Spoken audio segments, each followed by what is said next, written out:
Actually, many people think that Easter is those time. It's a time of a comforting story. It's a time when spring has sprung, flowers are blooming, life is eternal, and it's that time that we finally think the world is all going to be good now. It's all going to be okay. But of course, Easter is so much more than that. Actually, Easter is a 3-day story when you look at it.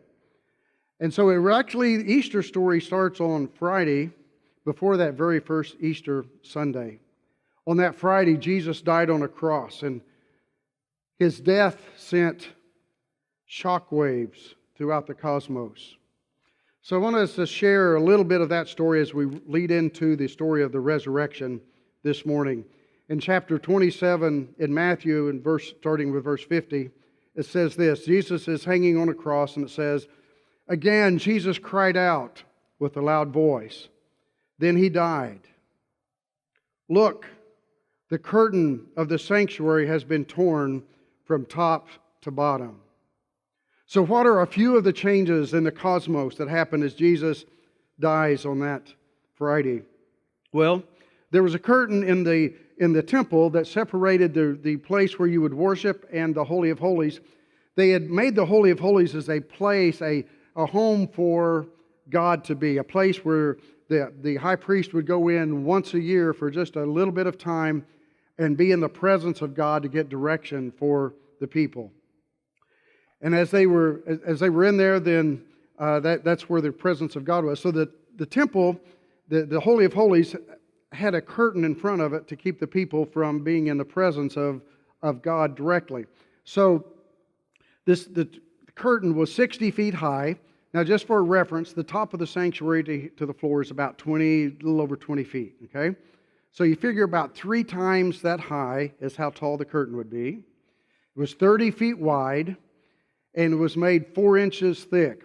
And because it was the curtain for the Holy of Holies, it was made by the best artisans that could make. It had gold thread. It had all kinds of stuff in it that would just made it the most gorgeous, most beautiful, the most sought-after curtain in the whole world, actually. There was nothing nicer.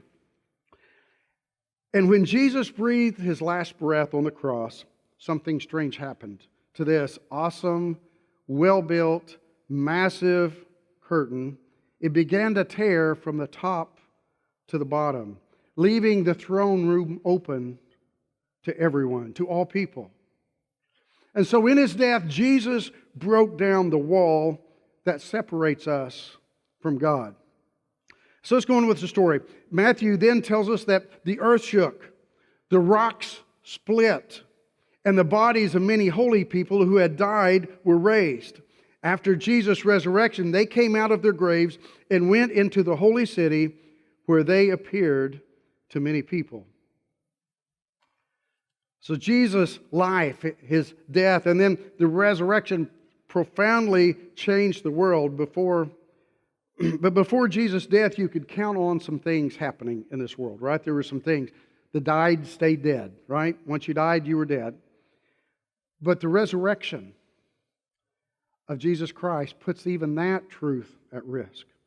And so Matthew even tells us that the soldiers began to recognize that something was special with this person. Verse 54 says this: "When the centurion and those with him who were guarding Jesus saw the earthquake and what had just happened, they were filled with awe and said, 'This was certainly God's Son.'" But I want you to listen especially to how Matthew continues the story. In verse 55 he says, "Many women were watching from a distance. They had followed Jesus from Galilee to serve Him. Among them were Mary Magdalene, Mary the mother of James and Joseph, and the mother of Zebedee's sons." If you read through Scripture, you'll find that women are at every point of this story. Everywhere. I mean, they provided for Jesus many times from their own means. All of the Gospels agree on this, and the women played an important role in Jesus' ministry. They were there. They were ready to do what they could, and sometimes they had to be in the background because that was their societal issues for that day, but they were always there. Now, in that day, during that time in the history, many times when they would crucify people, often they crucified so many, they just left people on the crosses. And then the birds would come and they would tear the bodies apart and pick the bodies apart and pick them clean. And so that's what would often happen on the cross. But I want you to hear what happened with Jesus' body. In verse 57, we continue. That evening, a man named Joseph came. He was a rich man from Arimathea who had become a disciple of Jesus. He came to Pilate and asked for Jesus' body. Pilate gave him permission to take it. So Joseph took the body, wrapped it in a clean linen cloth, and laid it in his own new tomb, which he had carved out of the rock. After he rolled a large stone at the door of the tomb, he went away. Mary Magdalene and the other Mary, again, here's the women, were there sitting in front of the tomb. So as we think about the 3-day story, Friday, finally, the nightmare is over. Finally, the worst thing that could happen has happened. The Lord has been crucified. He's dead and buried. Their hopes and dreams are completely crushed. And so now they have to do whatever's next. But you see, Friday is the first day of a 3-day story. And on the first day of a 3-day story, there's always trouble. On that Friday, that first day, Jesus died. Now, the second day is Saturday. So on Saturday morning after Jesus' crucifixion, the city that had been screaming for Jesus' death, for His blood, that city became quiet. The crowds have all disbanded and Jesus is dead. So what do the followers of Jesus do on Saturday? I mean, this isn't Sunday. We know already that there's a resurrection. It isn't Friday, the day of all the terrible happenings. This is Saturday. This is a day after this, but it's the day before this. What do you do on that day? You know, it's for us, if we're in a 3-day story, it's that day after we've prayed. But still, we haven't gotten an answer. It's the day after the soul gets crushed down and there's no promise that a person will ever be able to get up again. It's really a strange day, this in-between day. It's in between despair and joy. It's in between the bad news and the good news. It's in between the darkness of Friday and the light of that Easter Sunday morning and resurrection. Matthew only tells us of one thing that happened on Saturday. Verse 62, as we continue the story. The next day, which was the day after preparation day, the chief priests and the Pharisees gathered before Pilate. They said, "Sir, we remember that while that deceiver was still alive, he said, 'After 3 days I will arise.' Therefore order the grave to be sealed until the 3rd day. Otherwise his disciples may come and steal the body and tell the people he's been raised from the dead."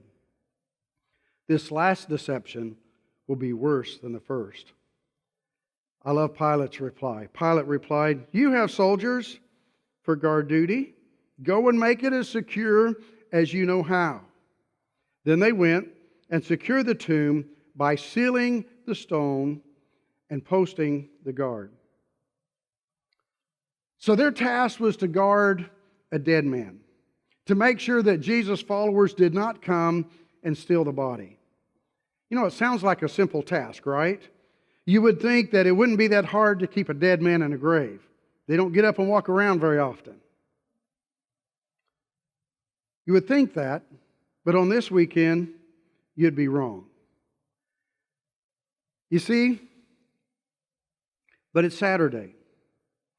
It's really kind of that day with no name, when nothing happened, and now only a handful of followers, just a few followers remain. Jesus, or rather Saturday or Friday was a nightmare of a day. Friday was pure terror. But on Saturday, when Jesus' followers woke up, the terror is over, it's past, at least for the moment. But you know, the thing about Saturday, and part of as the second day of a 3-day story, is Saturday is a day that you realize you have to go on somehow. So those who believed Jesus, they gathered quietly. and they remember. Because that's what people do. They remember the things Jesus taught. They remember the things that He did. They remember the people that He healed. They remember the things Jesus said. But again, even though we remember, Saturday is the day when your dream dies. You wake up, you're still alive. You have to go on, but you don't know how. And what's worse is you're not even sure of why. Why? Why is there a Saturday? I mean, it doesn't seem to further the story, the second day of a 3-day story. I mean, we might expect if Jesus is going to be crucified and resurrected, two major things, that God would just get on with it, right? I mean, God could do that. It seems so strange that God would spread out two events over 3 days.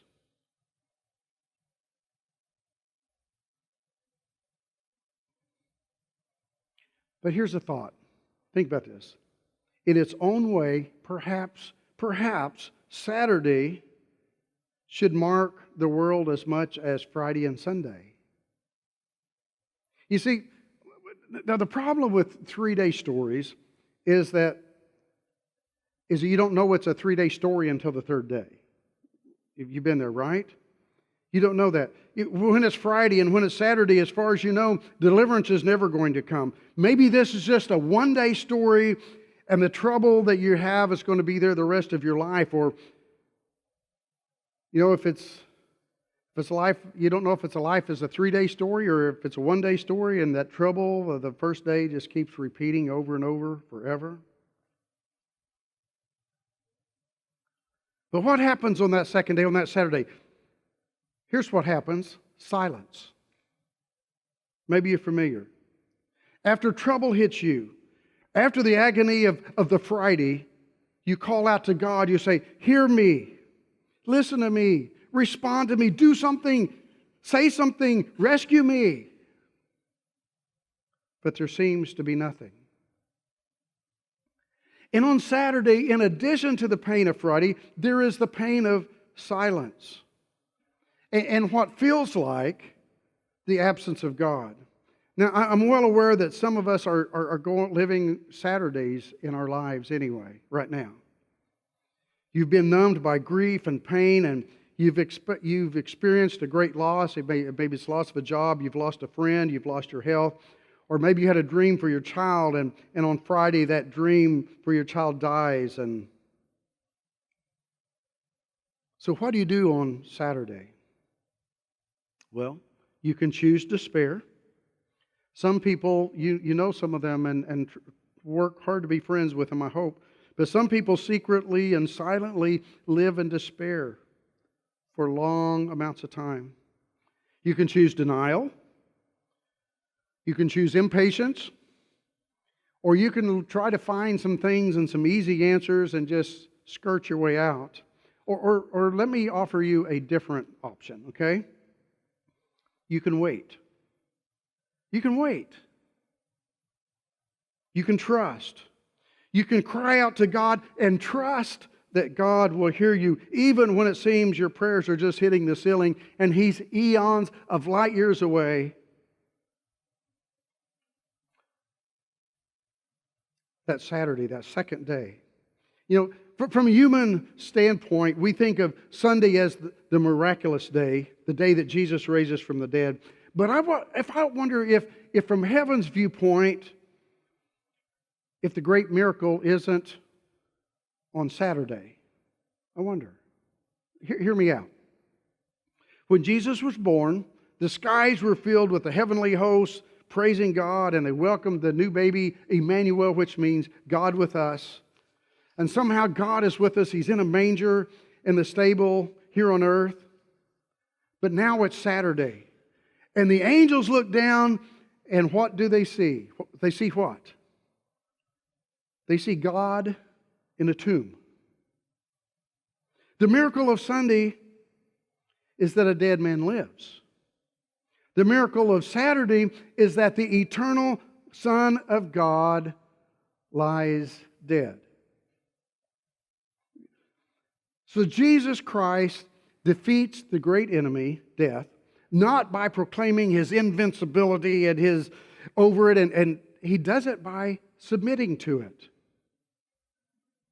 If you can find this Jesus, the Son of God, in a grave, if you can find Jesus Christ, the Son of God, in death, if you can find Jesus Christ, the Son of God, in hell, as Scripture says, where can you not find Him? Right? Where will He not show up? This is the miracle of Saturday. Wherever we are, whatever day we're in, whatever's going on in our lives, however hard we're grieving, God is there. Friday is the first day. Saturday is the second day, and what a miracle. But Sunday is the third day. It's the most fun one to talk about, I promise. Let's go on down to chapter 28, starting with verse 1. Matthew says this happened on Sunday. After the Sabbath, that at dawn on the first day of the week, Mary Magdalene and the other Mary came to look at the tomb. Now, remember, these women have been with Jesus through it all. They came early on that Sunday morning, and what they're coming to do is actually to mourn the Lord that they loved.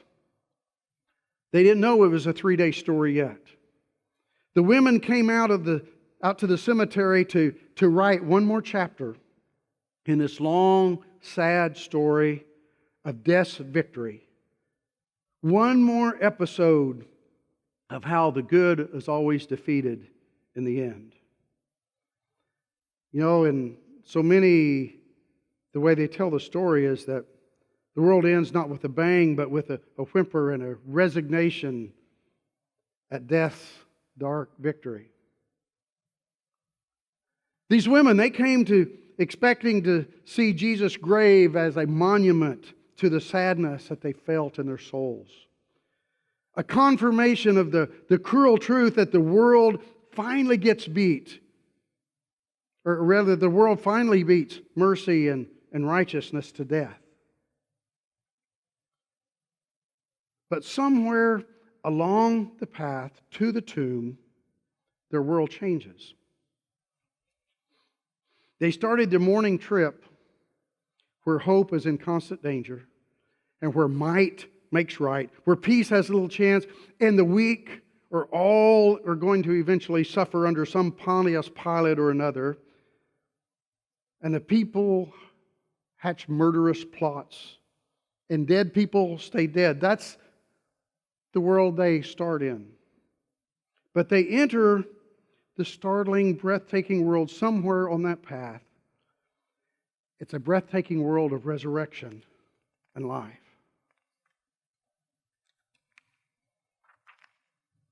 Matthew tells it this way, actually. In verse 2, he says, "Look, there was a great earthquake, for an angel from the Lord came down from heaven, coming to the stone. He rolled it away and sat on it. Now his face was like lightning and his clothes as white as snow." So Matthew, what he's saying is that when there was Easter, the whole earth shook, the whole world shook. Pardon me. Easter is an earthquake that sent dead people walking the streets. It's an earthquake that rolled the stone away from the tomb and left an angel sitting on the stone. Easter is a display of God's awesome, divine strength and power. And it's almost like God is saying, well, so much for that attempt to defeat me.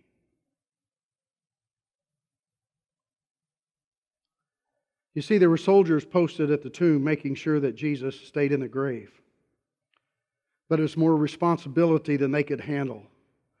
The display of angelic lightning bolts turned the mighty troops into quivering masses of fear, and they became like dead men rather than the one they thought who was in the tomb.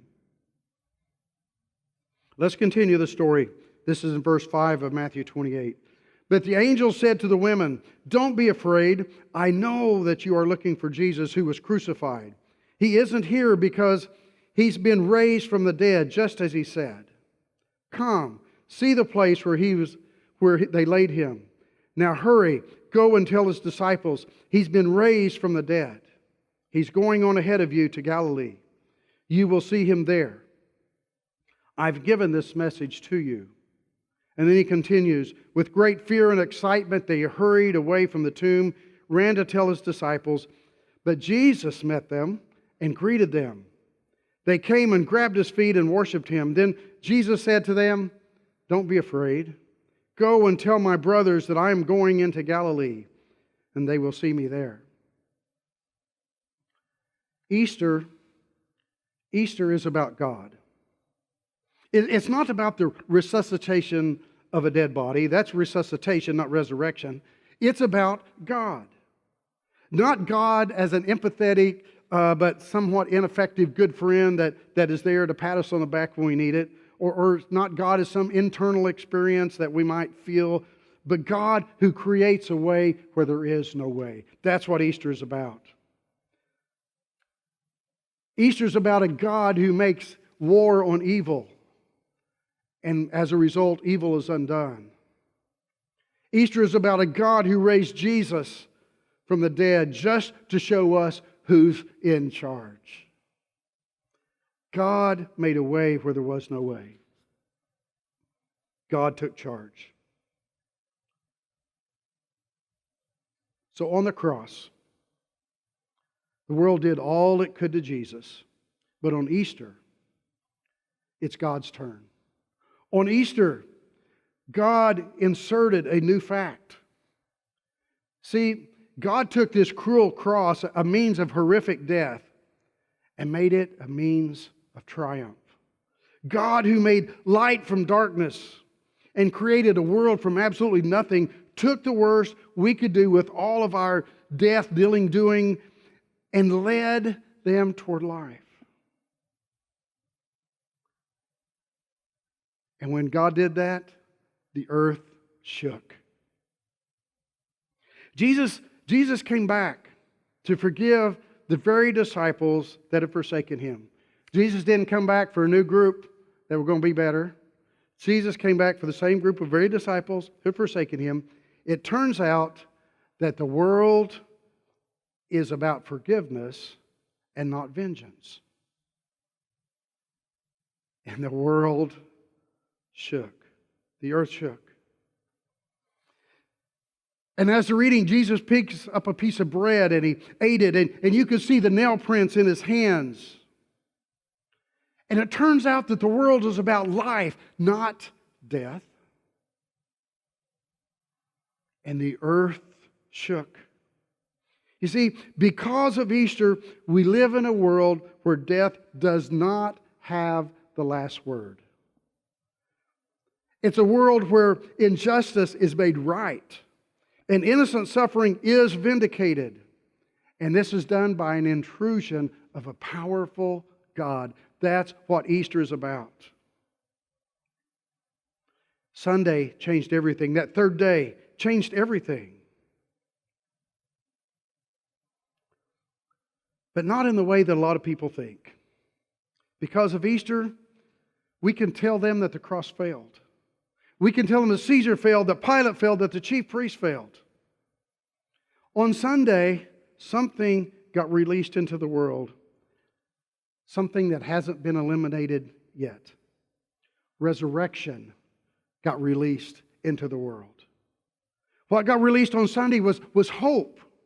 Now, not a hope that life would turn out better, and not even a hope that there'll be life after death, but a hope that calls people to die. Listen, a hope that calls people to die to the selfishness and the sin and the fear and the greed. A hope that causes people to die to the lesser life and be willing to live in the greater life as we're born again through Jesus Christ. This hope changed things, and it still changes things today. As I close, this is what I want you to hear. The resurrection means that the worst thing is never the last thing. The resurrection means that in the end, goodness will always triumph over evil. The resurrection means that in the end, grace will always prevail over sin. In the end, hope will always triumph over despair. The resurrection means that in the end, life will always have victory over death. That is the hope that we find in the resurrection of Jesus. Would you please bow with me in prayer?